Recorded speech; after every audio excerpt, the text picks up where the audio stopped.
खबरदार, मैं हूं श्वेता सिंह। सबसे पहले खबरों को खबरदार के लेंस से देखते हैं। आज जम्मू कश्मीर में अनुच्छेद 370 के पुनर्जन्म की पॉलिटिकल चाहत का विश्लेषण करेंगे। 370 को दिवंगत हुए आज पूरे 470 दिन हो गए, लेकिन कश्मीर में 370 को ढाल बनाकर अलगाववाद की पॉलिटिक्स करने वाले नेता इस बात को आज भी हजम नहीं कर पा रहे। महबूबा मुफ्ती की पीडीपी और फारूक अब्दुल्ला की नेशनल कॉन्फ्रेंस सहित 7 पार्टियां मिलकर गुपकार अलायंस बना चुकी हैं और आज इस गुपकार पर देश के गृह मंत्री अमित शाह ने बड़ी सियासी स्ट्राइक की है। क्या गुपकार अलायंस में देश से गद्दारी करने की सोच है? क्या भारत के तिरंगे का अपमान करने वाला यह गठबंधन जम्मू कश्मीर में विदेशी ताकतों के दखल की भूमिका बना रहा है? क्या गुपकार गठबंधन असल में ग्लोबल गुपकार गैंग है? ऐसे तमाम गंभीर सवाल अमित शाह ने उठाए हैं और उनका निशाना सीधे कांग्रेस और अलगाववादी पार्टियों पर है। गुपकार पर शाह के इस प्रहार की राजनीति आज आपको समझनी चाहिए। वैसे कश्मीर में एक तरफ अलगाववादी नेताओं की राजनीति पक रही है, दूसरी तरफ एलओसी पर पाकिस्तान अपने असली रंग दिखा रहा है। आज तक की टीम ने उरी सेक्टर में एलओसी के उस गांव का दौरा किया जहां दीपावली से ठीक एक दिन पहले 13 नवंबर को पाकिस्तानी सेना ने गोलाबारी की थी और हमारे वीर सैनिकों के साथ कई नागरिकों की जान गई थी। तभी से एलओसी के अंतिम गांव में दहशत का माहौल है। आज तक की टीम ने वहां से आपके लिए ग्राउंड रिपोर्ट तैयार की है। इसके बाद आपको अरब सागर ले चलेंगे। वहां मालाबार युद्ध अभ्यास चल रहा है और इससे चीन और पाकिस्तान दोनों पर दबाव। 4 महाशक्तियां यानी अमेरिका, भारत, जापान और ऑस्ट्रेलिया अपने अपने युद्धपोतों के साथ आ गई हैं और अरब सागर में युद्ध का ट्रेलर दिखा रही हैं। इस युद्धाभ्यास में भारत के दुश्मनों के लिए कई बड़े संदेश हैं। इन तेवरों को समझना जरूरी है और आज ब्रिक्स के मंच पर पीएम मोदी ने बिना नाम लिए पाकिस्तान पर पंच मारा और संयुक्त राष्ट्र के तौर तरीकों पर भारत की नाराजगी जाहिर की। संयुक्त राष्ट्र को आईना दिखाने वाले इस एंग्री इंडिया को भी देखिएगा। लेकिन सबसे पहले बात कश्मीर की, क्योंकि पिछले 1 साल से कश्मीर शांत है। कश्मीर को भड़काने वाली नेतागिरी वहां पर क्योंकि बंद थी, लेकिन नजरबंदी से छूटते ही यह नेतागिरी रीस्टार्ट हो गई। फारूक अब्दुल्ला, महबूबा मुफ्ती जैसे बड़े नेता देश विरोधी बातें करने लगे। कोई चीन की मदद से 370 वापस लाना चाहता है, कोई तिरंगे को हाथ न लगाने की बातें करता है। इन सब ने मिलकर कश्मीर में गुपकार गठबंधन बना लिया है। आज गृह मंत्री अमित शाह ने इसी गठबंधन की सोच पर प्रहार किया। कांग्रेस से भी सवाल पूछे, क्योंकि गुपकार वालों का एक पार्टनर कांग्रेस को भी बताया गया। कांग्रेस ने शाह की बातों का क्या जवाब दिया? महबूबा मुफ्ती, उमर अब्दुल्ला ने अमित शाह से क्या कहा? कश्मीर पर नए टकराव वाली राजनीति का विश्लेषण देखिए।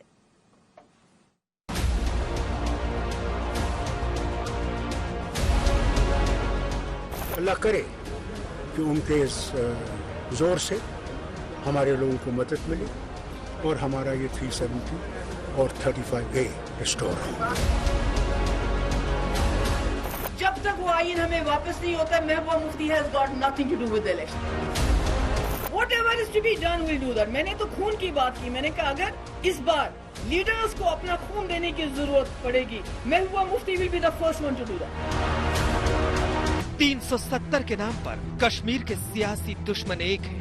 7 पार्टियों ने मिलकर गुपकार अलायंस बनाया है, लेकिन इनके असली इरादे क्या हैं? इस पर सवाल है।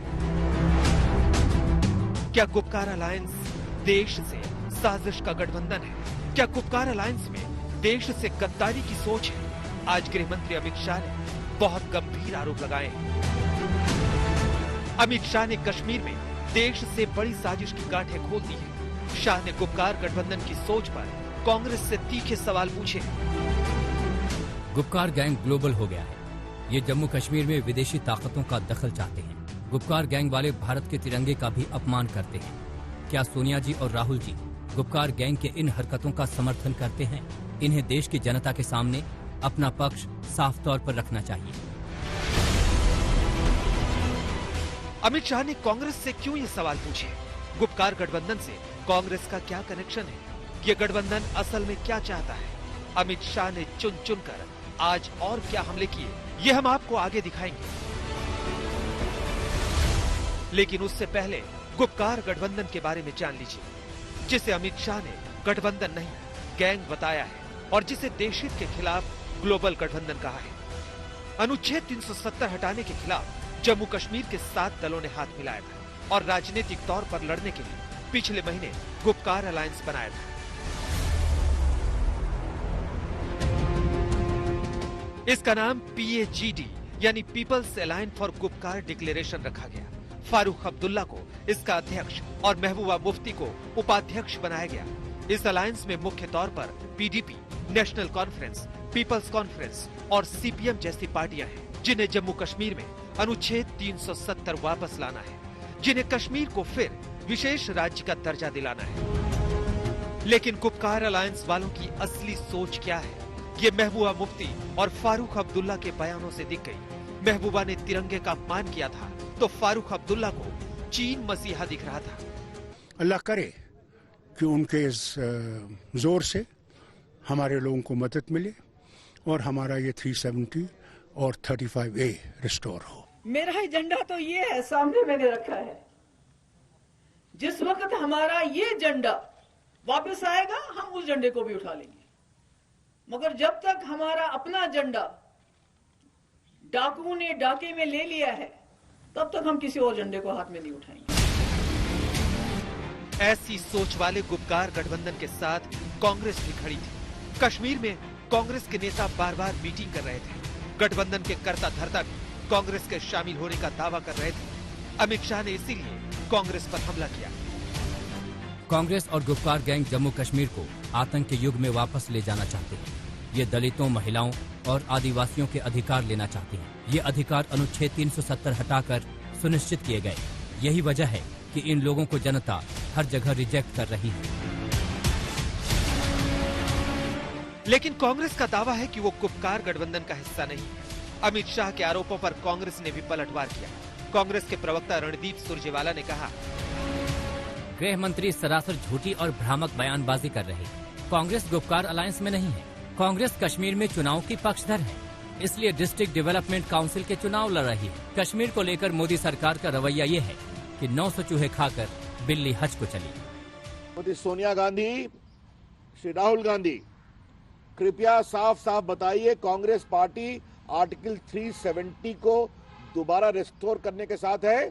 किसी को अधिकार नहीं है, किसी राजनीतिक दल को, कि कहें कि आप जवाब दीजिए, आप जवाब दीजिए। ये कोई तरीका नहीं है। गुपकार जो समझौता हुआ है उसमें कांग्रेस शामिल नहीं थी। पाकिस्तान और चीन के इशारे पर कांग्रेस पार्टी ने भी अब गुपकार गठबंधन में शामिल होकर देशद्रोह किया है। कांग्रेस के राष्ट्रवाद पर कोई उंगली नहीं उठा सकता है। भारतीय जनता पार्टी की ये पॉलिसी है, उनका ये काम करने का तरीका है कि जो लोग उनके खिलाफ हैं वो देशद्रोही है। ये राजनीति तब हो रही है जब जम्मू कश्मीर में डिस्ट्रिक्ट डेवलपमेंट काउंसिल के चुनाव होने वाले हैं। दिसंबर में ये चुनाव 8 चरणों में होंगे और ये चुनाव अब गुपकार अलायंस भी लड़ेगा, जो पहले कह रहे थे कि चुनाव तब तक नहीं लड़ेंगे जब तक कश्मीर में 370 वापस नहीं आता। अमित शाह ने इसीलिए सीधी बात की। जम्मू कश्मीर भारत का अभिन्न हिस्सा है और रहेगा। भारत के लोग देश हित के खिलाफ किसी ग्लोबल गठबंधन को अब सहन नहीं करेंगे। गुपकार गैंग को देश के मिजाज के हिसाब से तैरना होगा, नहीं तो लोग उसे डुबा देंगे। अमित शाह के इन तीखे हमलों में विपक्ष को कश्मीर की चुनावी राजनीति दिख रही है। महबूबा मुफ्ती और उमर अब्दुल्ला ने भी शाह की बातों पर तुरंत पलटवार किया। शाह से महबूबा मुफ्ती ने कहा कि आप गठबंधन करें तो ठीक और हम करें तो एंटी नेशनल। उमर अब्दुल्ला ने कहा कि चुनाव लड़ने का फैसला करके बीजेपी के लिए खुला मैदान नहीं छोड़ा, इसलिए कुंठा है। उमर अब्दुल्ला ने कहा कि ये गैंग नहीं, वैध राजनीतिक गठबंधन है जिसने चुनाव लड़े हैं और लड़ते रहेंगे, और यही बात इन्हें परेशान कर रही है। ये जो गुपकार अलायंस है उसमें कांग्रेस पार्टी भी शामिल है और कांग्रेस पार्टी का एक ही एजेंडा है, अनुच्छेद 370 को वापस लाना। ये बीजेपी वाले आईना वायना देखते हैं कि नहीं? ये महबूबा जी के साथ सरकार बनाए हुए थे ना। मैं तो बार बार ये कहता हूं कि जब कभी दूसरों पर तबसरा कीजिए, सामने आईना रख लिया कीजिए। अमित शाह के हमलों ने कश्मीर के राजनीतिक टकराव को और हवा दे दी है। 370 के बाद कश्मीर की पॉलिटिक्स 1 साल से शटडाउन थी, जिसे फारूक अब्दुल्ला और महबूबा ने नजरबंदी से छूटने के बाद रिस्टार्ट किया है। लेकिन इनके इरादों पर अमित शाह ने सियासी स्ट्राइक कर दी है। आज तक ब्यूरो। अब हम आपको लाइन ऑफ कंट्रोल पर लेकर चलते हैं, जहां आउट ऑफ कंट्रोल हो चुकी पाकिस्तानी सेना भारतीय गांवों को निशाना बनाकर गोले दाग रही। आज तक की टीम ने उरी सेक्टर में एलओसी के उस अंतिम गांव कमलकोट का दौरा किया जहां 13 नवंबर को पाकिस्तानी सेना की गोलाबारी में 3 लोगों की मौत हो गई थी। इसके बाद ही भारतीय सेना ने पाकिस्तानी सेना पर स्ट्राइक की थी और उसकी कई चौकियां तबाह कर दी, जिसमें पाकिस्तान के 11 सैनिक मार गिराए गए थे। तभी से एलओसी के अंतिम गांव कमलकोट में दहशत का माहौल है। लोगों को अभी भी डर सता रहा है कि कभी भी कहीं से पाकिस्तानी मोर्टार आकर गिर जाएगा। आज तक की टीम ने कमलकोट गांव से ग्राउंड रिपोर्टिंग की है। इस रिपोर्ट में आपको पाकिस्तान के पाप एकदम साफ और स्पष्ट दिखाई देंगे।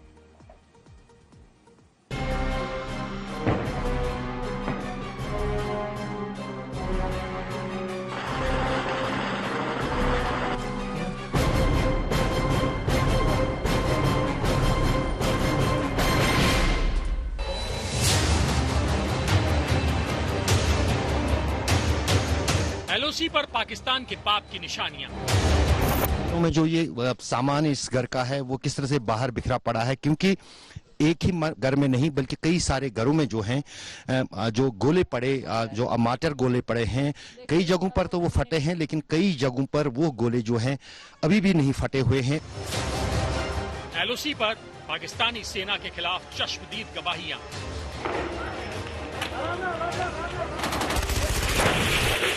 3 बजकर कुछ मिनट का समय है तो पाकिस्तान का एक गोला आया, सीधा वो पाया जाकर लगा। वो देखें आप, वो वहां लगाए आप इसको, तो वो लगे हैं वो डिस्पोजल करने के लिए। आज तक के कैमरे में रिकॉर्ड पाकिस्तान के गुनाह। ये देखिए अभी इस वक्त जो है शेलिंग शुरू फिर हो गई है। यहाँ इस पूरे इलाके में हम देख रहे हैं कि मोर्टार शेल जो है गिरा है। एलओसी के आखिरी गांव से आज तक की ग्राउंड रिपोर्ट। हम इस वक्त कमलकोट में हैं। कमलकोट शुक्रवार की पाकिस्तानी फायरिंग और शेलिंग में सबसे ज्यादा प्रभावित गांव है, जहां 3 लोग मारे गए, कई लोग घायल हैं। 13 नवंबर छोटी दिवाली का दिन, जब भारतीय सेना ने एलओसी पर पाकिस्तानी बंकरों, चौकियों और हथियार गोदामों पर इतने गोले बरसाए कि पाकिस्तानी सेना धुआं हो गई।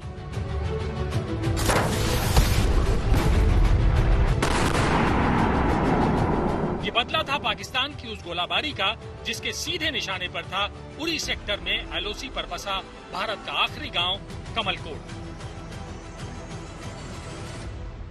शुक्रवार को कमलकोट के इस गांव में अंधाधुंध गोलीबारी हुई सीमा पार से पाकिस्तान से, और इस गांव के 3 लोगों की जान गई, जबकि एक बच्चा जो है उसकी दोनों टांगे जो है उस बमबारी के बीच तबाह हुई हैं। उनका इलाज श्रीनगर में चल रहा है, लेकिन उसके बावजूद आज 5 दिन अब बीत गए हैं, लेकिन अभी भी कई सारे ऐसे मोर्टार शेल्स हैं जो घरों के भीतर फंसे हुए हैं। कमलकोट गांव का ये तबाह हुआ मकान पिछले शुक्रवार तक एक भरे पूरे परिवार का आशियाना हुआ करता था, जिसे पाकिस्तानी सेना के गोलों ने बर्बाद कर दिया। सईद सगीर हुसैन वो दिन कभी नहीं भूल सकते। नमाज के बाद 3:30 बजे का वाक़या है। पाकिस्तान की शेलिंग चारों तरफ से हो रही थी। मैं अपने बच्चों समेत माँ अयाल अंदर किचन में जब घुस गए, तो घुसने के बाद जो ही किचन में हम घुसे तो पाकिस्तान का एक शेल मेरे सीधा बाथरूम से होते हुए पूरा यहाँ ब्लास्ट हो गया। ब्लास्ट नहीं हुआ वो, और लेकिन नुकसान पूरा करके अंदर इधर जिंदा गिर गया, फंस गया, और पूरा अंधेरा ही अंधेरा पूरा इस मकान में छा गया। और उसी अंधेरे में मैंने अपनी और अपने बच्चों की, बीवी की जान बचाकर बाहर निकले। बाहर निकलने के बाद फिर हमने क्या किया, अपने आप को उधर नाले में छिपाया। छोटे छोटे बच्चे हैं, हम कहाँ लेके जाएंगे? हमें 4-5 दिन से हम घर से बेघर हैं। हमारे लिए कोई इंसाफ होना चाहिए। हमारे बच्चों को यहाँ से निकाला जाए, हमें कहीं पे रखा जाए।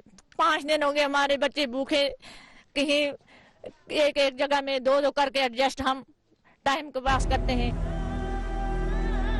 तबाही के ये मंजर, हर तरफ मलबे के ढेर, गांव वालों के चेहरे पर ये खौफ, गांव में पसरा ये सन्नाटा चीख चीख कर पाकिस्तानी सेना के पापों के खिलाफ गवाही दे रहा है। जो हमारा राशन स्टोर है उसके पास एक गोला पहले आकर लगा। गोला जब लगा तो उसका पता नहीं चला। हमने तो बाद में हमने फोन करके वहाँ पूछा उससे, जो वहाँ जिसके स्टोर कीपर नहीं है, जो जिसका घर है, तो उसको पूछा क्या हुआ। उसने बोला जी ये इससे 2 आदमी मर चुके हैं, एक आदमी सीरी इंजर्ड है, वो भी बचने की उसकी कहानी, उसकी दोनों टांगे कट गई हुई है। ये बार इसी असना में एक और गोला उधर लगा। एलओसी पर बसे गांवों में रहने वाले लोगों का डर कम करने के लिए भारतीय सेना भी एक्टिव है। एलओसी पर बसे आखिरी गांव में जब आज तक की टीम पहुंची तो वहां बम डिस्पोजल स्क्वाड की टीमें पाकिस्तान की तरफ से गिरे जिंदा बमों को निष्क्रिय करने में जुटी थी। आप यहाँ पर भी देख सकते हैं, ये जो मेरा कैमरामैन आपको दिखाएगा वो पूरा वो चट्टान के पास जो सेना की एंटी बॉम्ब डिस्पोजल स्क्वाड है अभी फिलहाल उन बमों को निष्कर्ष कर रही है, तबाह कर रही है जो अभी फटे नहीं है। एलओसी पर बसे आखिरी गांव में रिपोर्टिंग के दौरान जब आज तक की टीम पाकिस्तानी सेना के खिलाफ सबूत और चश्मदीद गवाहियां रिकॉर्ड कर रही थी, तभी आज तक के कैमरे पर पाकिस्तानी सेना के पाप की लाइव रिकॉर्डिंग हो गई। ये देखिए अभी इस वक्त जो है शेलिंग शुरू फिर हो गई है। यहाँ इस पूरे इलाके में हम देख रहे हैं कि मोर्टार शेल जो है गिरा है और उसके बाद जब ये शेलिंग की आवाज आ गई और पूरे गांव में जो है ये मच गया, अफरा तफरी फिर मच गई, क्योंकि कुछ ही सेकंड पहले जो है यहाँ पर जो है एक बार फिर मोर्टार शेलिंग शुरू हो गई। क्योंकि ये आपको जो मेरा कैमरामैन ये पहाड़ दिखाएगा ये लाइन ऑफ कंट्रोल है। एलओसी पर बसे आखिरी गांव की यही नियति है। यहाँ रहने वाले लोगों को हमेशा ये डर सताता रहता है कि कब कोई पाकिस्तानी गोला उनके घर पर आकर गिरे और कब उनका आशियाना, उनकी जिंदगी तबाह हो जाए। कमलकोट ही नहीं बल्कि एलओसी से सटे ज्यादातर गांव के लोग कहते हैं कि पाकिस्तान तो अपनी हरकतों से बाज नहीं आएगा, लेकिन कम से कम सरकारें तो उनकी जान बचाने का उचित इंतजाम करें। बंकर भी नहीं, टावर भी नहीं, क्या करा गोले मार का नियंत्रण रेखा के पास चंदोसा गांव जो कि बिल्कुल नियंत्रण रेखा से सटा हुआ है, जहां पर सबसे ज्यादा जो है सीज फायर वायलेशन में गोलीबारी होती है, वहां ये एक बैंकर जो है सेफ्टी बैंकर स्कूली बच्चों के लिए बनाया गया। अब्दुल हमीद साहब मुझे ये बताइए, जो गांव में ये एक बैंकर तो हम देख रहे हैं, कुछ लोग कह रहे हैं तो यहाँ बैंकर नहीं है, ये बैंकर फिर किसके लिए है? ये तो इसके लिए सारे बच्चों के लिए बनाया है। अच्छा, बाकी तो हाँ इधर आपको पता है इधर बहुत बड़ा गाँव है, इसमें तो कम से कम यहाँ कम्युनिटी में दो घरों को तो एक होना चाहिए। बार बार बोलते हैं ये हमें ये सेफ्टी चाहिए, बंकर चाहिए, मगर कुछ नहीं। ये बच्चों के लिए स्कूल का बंकर है। एलओसी पर बसा कमलकोट गांव अकेला नहीं है जो पाकिस्तानी सेना के सीधे निशाने पर रहता है। एलओसी और इंटरनेशनल बॉर्डर पर बसे हर गांव के लोग इसी डर के साए में जीते हैं। और इस साल तो पाकिस्तानी सेना की सीज फायर उल्लंघन वाली आदत कुछ ज्यादा ही जोर मार रही है। आंकड़ों के अनुसार एलओसी पर पाकिस्तान की तरफ से इस साल इतनी बार सीज फायर उल्लंघन किया गया है जितना 17 वर्षों में पहले कभी नहीं किया गया। इस वर्ष अब तक पाकिस्तानी सेना ने 4000 से ज्यादा बार सीज फायर उल्लंघन किया है, यानी पाकिस्तानी सेना एलओसी पर हर दिन औसतन करीब 12 बार सीज फायर तोड़ती है। इस साल एलओसी से सटे गांव में रहने वाले कम से कम 24 निर्दोष भारतीय नागरिक पाकिस्तानी गोलाबारी में मारे गए और 100 से ज्यादा घायल हुए हैं। एलओसी पर पाकिस्तानी सेना के पाप जब हद पार करने लगते हैं तो भारतीय सेना भी मुंहतोड़ जवाब देती है, जैसे 13 नवंबर को दिया था। हालांकि पाकिस्तानी सेना से सुधरने की उम्मीद करना बेकार है। एलओसी पर आतंकियों की घुसपैठ करवाने के लिए पाकिस्तानी सेना को अगर अपने जवानों की कुर्बानी भी देनी पड़े तो उसे कोई फर्क नहीं पड़ता। लेकिन भारत इन गांव में अब कम्युनिटी बंकर्स का निर्माण करके पाकिस्तान की इस चाल को फेल करने में लगा है। और अब बात चीन के खिलाफ मजबूत घेराबंदी की। विस्तारवादी सोच से ग्रस्त चीन को शांति की बातें समझ में नहीं आती, इसीलिए चीन को चेतावनी देने के लिए कई बार किसी बड़े एक्शन की जरूरत पड़ती है। ऐसा ही एक धमाका भारत, अमेरिका, जापान और ऑस्ट्रेलिया कर रहे हैं। नवंबर के पहले सप्ताह में चारों देशों की नौसेना ने बंगाल की खाड़ी में नौसैनिक अभ्यास कर चीन को पहला डोज दिया और अब अरब सागर में एक बार फिर चारों देशों के नौसैनिकों ने बड़ा युद्धाभ्यास शुरू किया है। 6 नवंबर को पहला चरण पूरा हो गया था, अब इस एक्सरसाइज का दूसरा चरण शुरू हो गया। पहले चरण की एक्सरसाइज में भारतीय नौसेना के 5 युद्धपोत और 1 सबमरीन ने हिस्सा लिया। इसके अलावा अमेरिका, जापान और ऑस्ट्रेलिया की जंगी जहाजों ने भी अपना युद्ध कौशल दिखाया। दूसरे चरण में ये एक्सरसाइज और बड़ी हो गई। भारत और अमेरिका की 2 बड़ी युद्धपोत इसमें हिस्सा ले रहे हैं। अब एक ही महीने में दूसरी बार होने वाले मालाबार एक्सरसाइज की हाइलाइट्स आपको दिखाते हैं। इन तस्वीरों को देखकर चीन पानी पानी हो रहा है।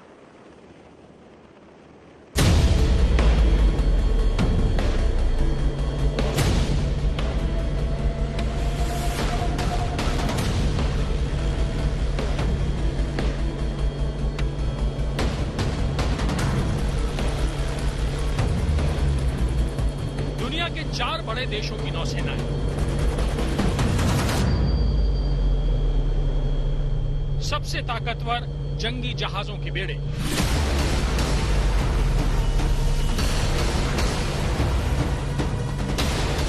अरब सागर की लहरों पर अपना बाहुबल दिखा रहे हैं।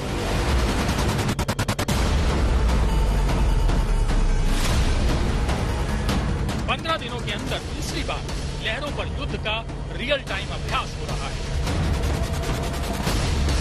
चीन की नाक के नीचे हो रहा ये शक्ति प्रदर्शन जिनपिंग को बहुत चुभ रहा है।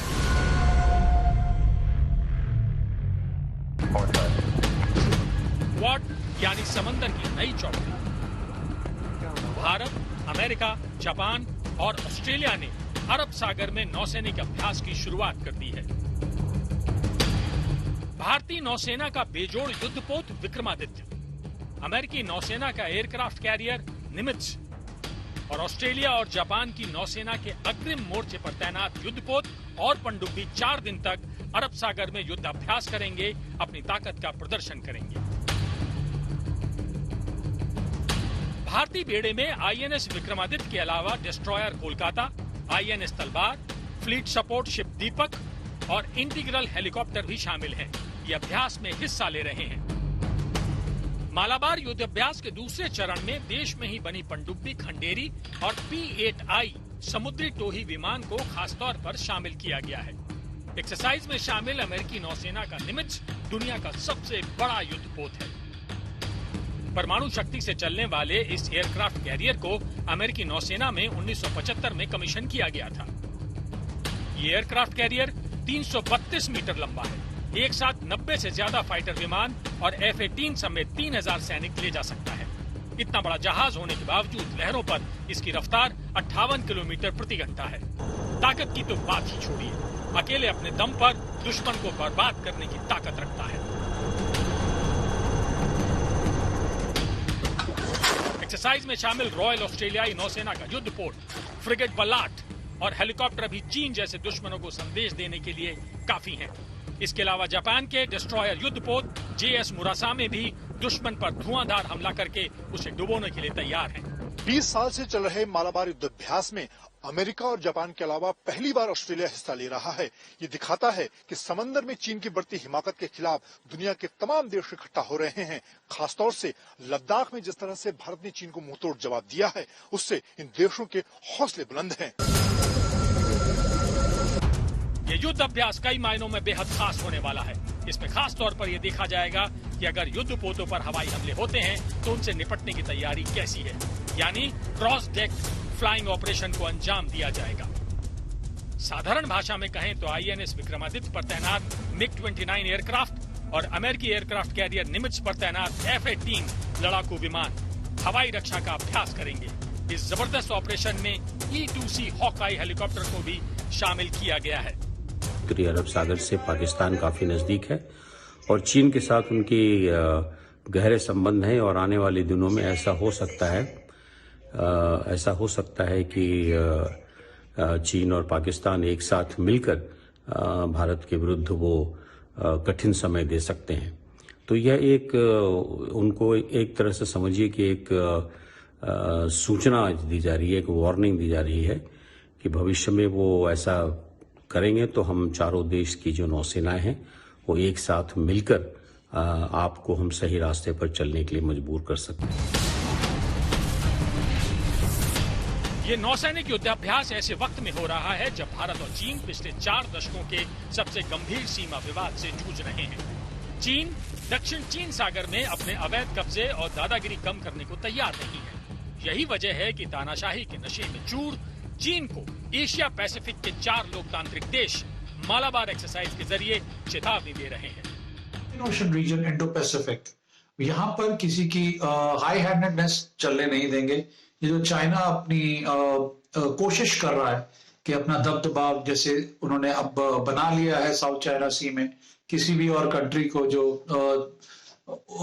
साउथ चाइना सी को शेयर करते हैं उनके साथ बहुत प्रॉब्लम कर रहा है और उनको that kind of freedom is not there. But this message is being given by Malabar और बाय द क्वाड नेवीज, जो कि ये चारों नेवीज हैं, कि like minded democracies we will not allow anything beyond rules. नवंबर के पहले हफ्ते में भारत, अमेरिका, जापान और ऑस्ट्रेलिया ने मिलकर बंगाल की खाड़ी में मालाबार नौसैनिक अभ्यास किया था। चीन के लिए ये 4 देशों के शक्ति प्रदर्शन का पार्ट 1 था और अब पार्ट 2 भी शुरू हो गया है। इस युद्धाभ्यास में चीन के लिए साफ संदेश है कि उसकी तानाशाही और अवैध कब्जे वाली हरकतें नहीं चलेंगी। क्वाड चौकड़ी करारा जवाब देगी। मंजीत नेगी, आज तक। इस बार की मालाबार एक्सरसाइज कई मायनों में महत्वपूर्ण है। एक तो ये कि ये कोरोना के दौर में हो रही है और दूसरी ये कि इस बार चीन को समुद्र में घेरने के लिए भारत को अमेरिका के साथ अब जापान और ऑस्ट्रेलिया का भी साथ मिल गया है, जिसका फायदा ये होगा कि अब चारों देशों की नौसेनाओं के बीच समन्वय और मजबूत होगा। समुद्री रास्ते में चीन की दादागिरी के खिलाफ चारों देश आपस में लॉजिकल सपोर्ट अग्रीमेंट करेंगे। इसके तहत चारों ही देश एक दूसरे के बंदरगाहों और नौसेना का इस्तेमाल कर सकेंगे। यानी हिंद प्रशांत क्षेत्र में चीन के बढ़ते दबदबे को रोकने के लिए चारों देशों की नौसेनाएं मिलकर एक सुरक्षा चक्र तैयार करेंगी। जाहिर है इससे चीन बौखलाया हुआ है, लेकिन मालाबार एक्सरसाइज से चीन का डर नया नहीं है। वैसे बात चली रही है तो आपको मालाबार एक्सरसाइज से जुड़ी कुछ जरूरी बातें भी बता देते हैं। इसकी शुरुआत आज से लगभग 28 साल पहले 1992 में हुई थी, जिसमें भारत और अमेरिका की नौसेनाएं हिस्सा लेती थी। पहली बार यह एक्सरसाइज केरल के मालाबार में हुई थी, इसीलिए इसको मालाबार एक्सरसाइज का नाम दिया गया। 1998 तक इसके 3 अभ्यास हुए थे। बाद में भारत के परमाणु कार्यक्रम से नाराज होकर अमेरिका ने इसको बंद कर दिया। लेकिन बाद में जब जॉर्ज बुश अमेरिका के राष्ट्रपति बने तो दोनों देशों के बीच दोबारा यह एक्सरसाइज शुरू हुई। 2007 में भी ऑस्ट्रेलिया इस एक्सरसाइज में हिस्सा लेने वाला था, लेकिन चीन की आपत्ति के बाद उसने मना कर दिया। 2015 में जापान पहली बार इस अभ्यास का हिस्सा बना और अब चीन की आपत्ति के बावजूद ऑस्ट्रेलिया ने भी मालाबार एक्सरसाइज में हिस्सा लेकर चीन को बता दिया कि अब समुद्र में उसकी दादागिरी नहीं चलेगी।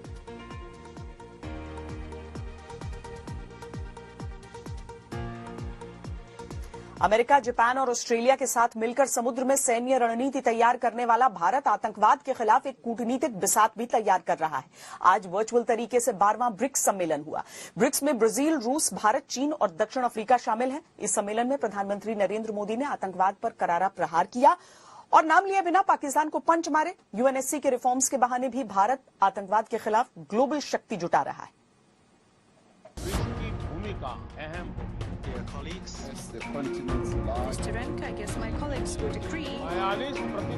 समिट भले वर्चुअल थी, लेकिन निशाना सीधा था। प्रधानमंत्री नरेंद्र मोदी ने कहा कि ना आतंक बचे, ना आतंक को पालने वाले बचे। 12वें ब्रिक्स सम्मेलन में प्रधानमंत्री मोदी ने पाकिस्तान का नाम तो नहीं लिया, लेकिन आतंकी कारगुजारियों पर उसको बख्शा भी नहीं। आतंकवाद आज विश्व के सामने सबसे बड़ी समस्या है। हमें यह सुनिश्चित करना होगा कि आतंकवादियों को समर्थन और सहायता देने वाले देशों को भी दोषी ठहराया जाए और इस समस्या का संगठित तरीके से मुकाबला किया जाए। चीन समेत ब्रिक्स देशों की सरकारों के प्रमुखों के बीच प्रधानमंत्री नरेंद्र मोदी का तीर यूएन के अटके रिफॉर्म्स पर भी चला। भारत का मानना है कि यूएन सिक्योरिटी काउंसिल में रिफॉर्म्स बहुत ही अनिवार्य है। इस विषय पर हमें अपने ब्रिक्स पार्टनर्स के समर्थन की अपेक्षा है। यूएन के अतिरिक्त कई अन्य अंतर्राष्ट्रीय संस्थाएं भी वर्तमान वास्तविकताओं के अनुसार काम नहीं कर रहे हैं। WTO, IMF, WHO जैसे इंस्टीट्यूशंस में भी सुधार होना चाहिए। प्रधानमंत्री मोदी ने जब ब्रिक्स के मंच से यूएन के रिफॉर्म्स का मुद्दा छेड़ा तो कुछ घंटों पहले ही यूएन के मंच से भी भारत ने यूएन सुरक्षा परिषद में सुधार न होने को लेकर सीधा सवाल उठाया था। Today's Security Council is an impaired organ. It has been unable to act with credibility, essentially due to its unrepresentative nature. But then, what is happening inside the IGN process, which we seem to be wedded to? Inside the IGN, nothing has moved for more than a decade, except hearing passionate statements on the need for reform. And why have we come to this pass? That's because just a handful of countries don't want us to proceed. They have stopped the IGN from progressing. They are using the IGN as a smokescreen to stop themselves from being identified by paying lip service to Security Council reform. UN के सुधार जैसे मुद्दों पर मुखर भारत एक नई वैश्विक कूटनीति तैयार करना चाहता है। आतंकवाद पर पाकिस्तान और चीन के गठजोड़ के खिलाफ भारत की ये सबसे बड़ी रणनीति है। गीता मोहन के साथ आज तक ब्यूरो। दीपावली पर दुकानदारों को बम्पर बिक्री करने का मौका मिल ही गया। इस बिक्री में वोकल फॉर लोकल और आत्मनिर्भर भारत का बड़ा रोल रहा। इनके सहारे इस बार चीनी सामान बाजार से नदारद ही रहा। इस बिक्री के साथ ही एक रिपोर्ट में दावा किया गया है कि भारतीय अर्थव्यवस्था में उम्मीद से तेज रिकवरी देखी जा रही है। इससे जनवरी-मार्च तिमाही में भारतीय अर्थव्यवस्था पटरी पर लौट सकती है।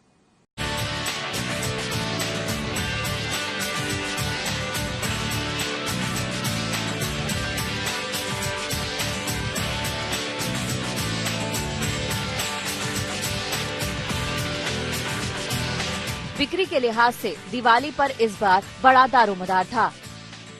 न केवल सरकार बल्कि कारोबारियों को दिवाली से बड़ी उम्मीदें थी, बल्कि दुकानदारों के लिए भी लॉकडाउन के नुकसान की भरपाई करने का ये सुनहरा मौका था। शुरुआती रिपोर्ट्स में दावा किया जा रहा था कि दिवाली दुकानदारों की उम्मीदों पर खरी उतरी है।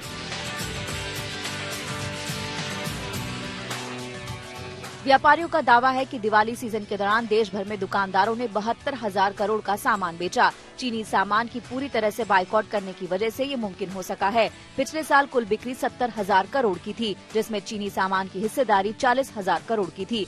इस साल चीन को 40,000 करोड़ का नुकसान होने का दावा किया जा रहा है।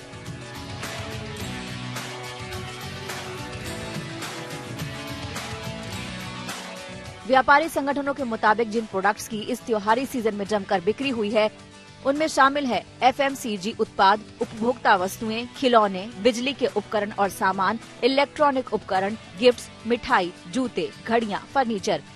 इस बार बड़ी संख्या में लोकल कारीगरों, मूर्तिकारों, हस्तशिल्प श्रमिकों और विशेष रूप से कुम्हारों के बनाए उत्पादों को एक बड़ा बाजार मिला है। सब कोई कस्टमर लोग मांग रहा है, जब को सब लोकल चाहिए। लोकल वाला ये डिब्रूगढ़ है, डुबरी, मार्गेटा, तिनसुकिया, इन लोग वाले लोकल वाले चाहिए। अच्छी खासी इसका जो है कि विक्रेता बहुत बढ़िया हो गई इस बार।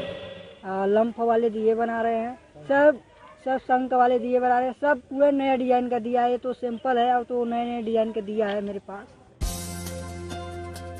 इन सब के साथ और बाकी इकोनॉमिक इंडिकेटर्स की रिकवरी की रफ्तार देखते हुए ऑक्सफोर्ड इकोनॉमिक्स की एक रिपोर्ट में दावा किया गया है कि भारतीय अर्थव्यवस्था उम्मीद से ज्यादा तेजी से रिकवर हो रही है और आरबीआई अब ब्याज दरों में नरमी के रुख को छोड़ सकता है। रिपोर्ट में कहा गया है कि मौजूदा कारोबारी साल की चौथी तिमाही में महंगाई दर औसतन 6% से ज्यादा रहेगी, जिससे आरबीआई के पास नीतिगत दरों में कमी की गुंजाइश नहीं है।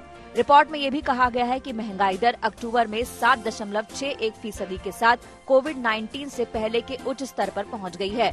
सितंबर 2020 में खुदरा महंगाई 7.27% थी।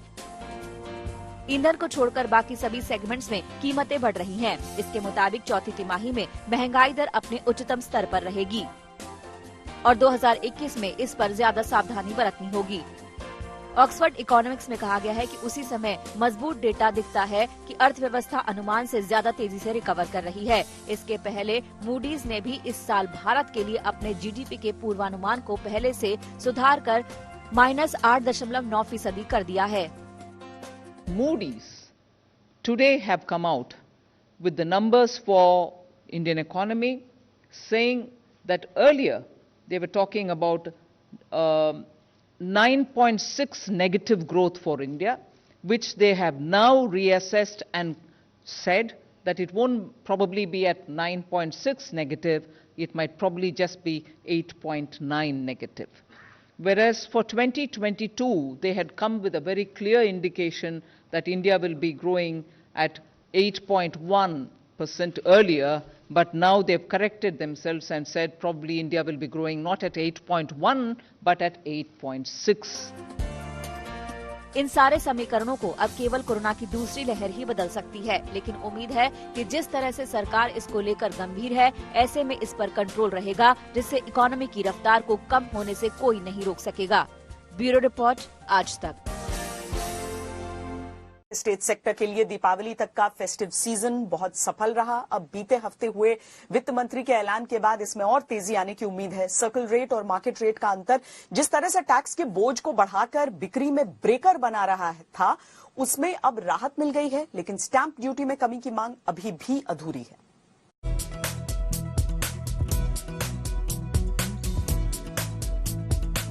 इस बार नवरात्र से लेकर दिवाली तक रियल एस्टेट 10 सफलता मिली है।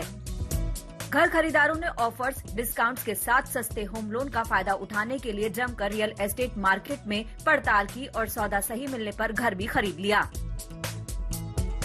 महाराष्ट्र जैसे राज्यों में तो स्टैंप ड्यूटी कटौती का फायदा मिलने से ग्राहकों ने घर खरीदने के मौके को भुनाने का मौका नहीं छोड़ा।